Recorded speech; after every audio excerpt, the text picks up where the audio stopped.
provoqué des débats acrimonieux, mais finalement, les députés de la Chambre des communes ont adopté, vous venez de le voir, à 201 voix contre 91, la motion contre l'islamophobie du gouvernement Trudeau. Certains opposants accusaient les libéraux de vouloir limiter la liberté d'expression. La motion avait été débattue dans la foulée de l'attentat contre la Grande Mosquée de Québec le 29 janvier dernier. Et au lendemain du dépôt du budget fédéral, le gouvernement Trudeau doit convaincre le Québec du bien fondé de ces mesures. L'Assemblée nationale a adopté une motion presque à l'unanimité pour exprimer sa déception face au plan de Bill Morneau. Voici le reportage de Madeleine Blais-Morin.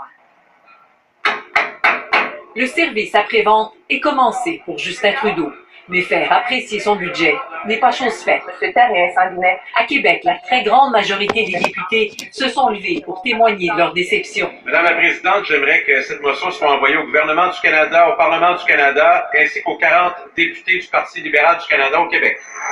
Une chose surtout dérange à l'Assemblée nationale, l'absence d'un engagement ferme envers 3 grands projets de transport en commun. Le prolongement de la ligne bleue du métro, le réseau électrique métropolitain et le service rapide par bus à Québec.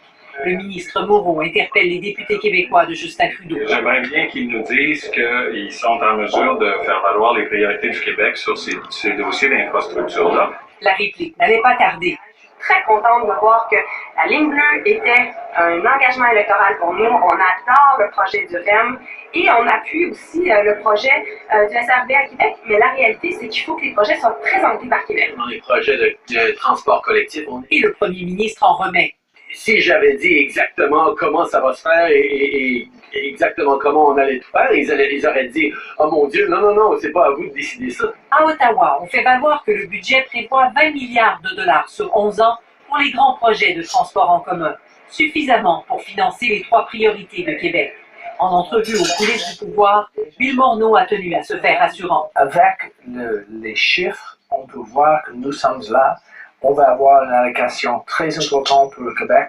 Or, pour le premier ministre Couillard, le temps presse. Il faut qu'on voit une équipe fédérale débarquer là, maintenant, avec la Caisse de dépôt, pour faire les travaux qui vont nous mener à commencer le projet dans les échéanciers. Le dialogue de sourds illustre qu'il n'y a pas de lien de confiance entre les 2 gouvernements.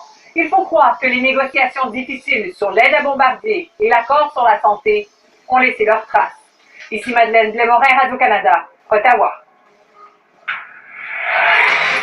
Donc, dialogue de sourds entre Québec et Ottawa, y a-t-il une solution? On verra ce qu'en pense Daniel, Tacha et Michel dans 60 secondes.